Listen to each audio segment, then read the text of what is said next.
Exercise 7.2, question number 6. If 1, 2, 4y, x6 and 3, 5 are the vertices of a parallelogram taken in order,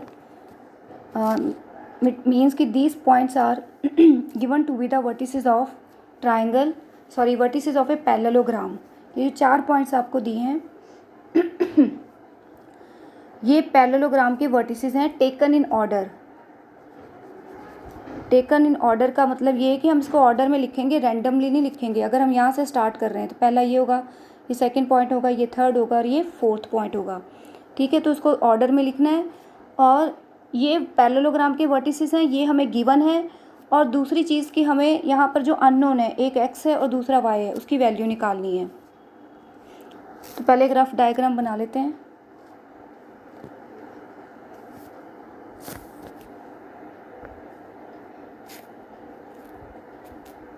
ए का point मैंने लिया है 1, 2. उससे अगला पॉइंट था 4y. फिर उससे अगला है x और 6 और लास्ट में है 3, 5. तो taken in order 1, 2, 3, 4. Now question is we need to find the x and y. अब x एंड y कैसे निकालेंगे? क्या चीज़ गिवन है हमें ये गिवन है कि ये पैरेललोग्राम के वर्टिसेस हैं. तो यहाँ पे हम पैरेललोग्राम की प्रॉपर्टी यूज़ करेंगे कि पैरेललोग्राम की प्रॉपर्टी होती है, वैसे तो there are so many properties, लेकिन हमने वो प्रॉपर्टी यूज़ करनी है जिससे कि हम x और y को निकाल सकें. तो वहाँ पर आपको डायगनल्स की प्रॉपर्टी यूज़ करनी है. तो डायगनल्स की प्रॉपर्टी ये होती है कि the diagonals of parallelogram bisect each other. Bisect each other का मतलब ये हुआ कि जितना पार्ट ये है उतना ही इसका दूसरा पार्ट भी होगा. यानी कि ये जो पॉइंट है आपका, ये बिल्कुल सेंटर में होगा, मिड होगा. अगर ये 2 है तो ये भी 2 ही होगा. ठीक है, अगर ये 3 है तो ये भी 3 होगा. तो ये मिड पॉइंट होगा डायगनल्स का. तो ये प्रॉपर्टी कहती है कि the diagonals of parallelogram bisect each other. तो अगर AC ये वाला पॉइंट AC का मिड पॉइंट है तो हम यहाँ पे मिड पॉइंट का जो फार्मूला है वो यूज़ करेंगे. वैसे तो आप सेक्शन फार्मूला से भी कर सकते हो इसको, लेकिन मैं मिड पॉइंट वाला ही सीधे फार्मूला लगाऊंगी. मिड पॉइंट का फार्मूला भी सेक्शन फार्मूला से ही आता है.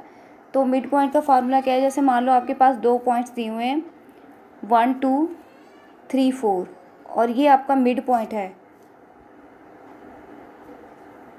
ये मिड पॉइंट है तो इसका कोऑर्डिनेट होगा 4 + 3/2 और दूसरा वाला कोऑर्डिनेट होगा 2 + 4/2. मतलब x कोऑर्डिनेट को प्लस करके 2 से डिवाइड करना है, y कोऑर्डिनेट को प्लस करके 2 से डिवाइड करना है. तो सीधे आपके पास डायरेक्टली जो मिड पॉइंट है उसके कोऑर्डिनेट्स आ जाएंगे. तो यहाँ पर भी हम यही करेंगे.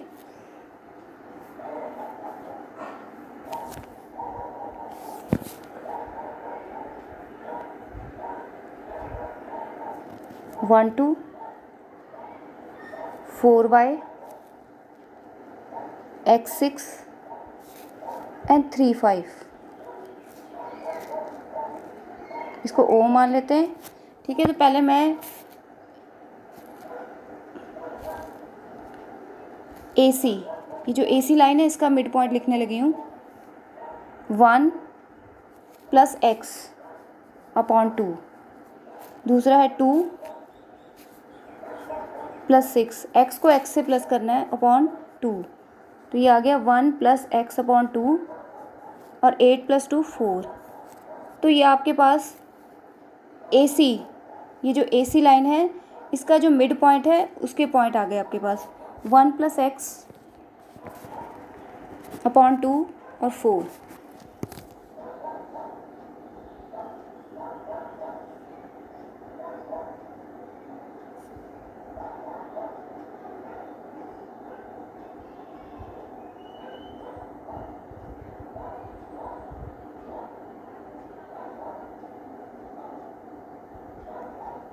अब हम निकाल लेंगे BD. AC का हम ऑलरेडी लिख चुके हैं BD. तो BD का भी ये BD है आपके पास, इसका मिड पॉइंट 3 + 4 ओवर 2 और दूसरा है 5 + y ओवर 2। तो इसके पॉइंट्स हैं आपके पास 7/2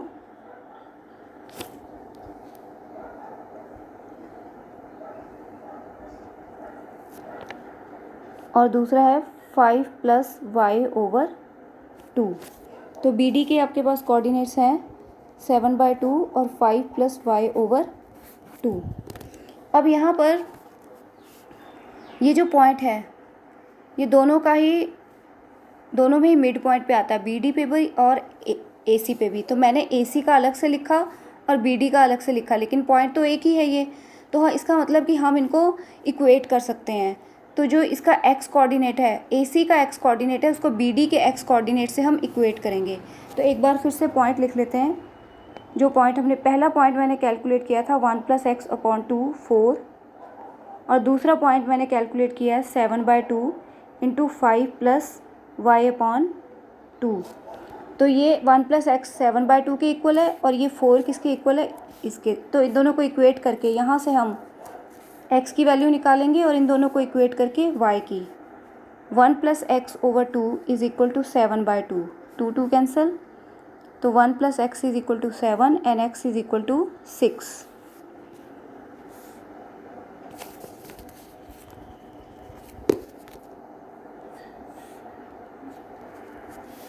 सेकेंड है 5 + y ओवर 2 = 4। y कोऑर्डिनेट्स, पहले वाले का y कोऑर्डिनेट्स, दूसरे वाले का y coordinates. 5 + y = 8 and y = 3। तो दो कोऑर्डिनेट्स आ गए हमारे। तो कोऑर्डिनेट्स नहीं निकाल रहे थे हम, x और y की वैल्यू निकाल रहे थे। तो x की वैल्यू है हमने फाइंड की है 6 और y की वैल्यू फाइंड की हमने 3 by using mid point formula या सेक्शन फार्मूला।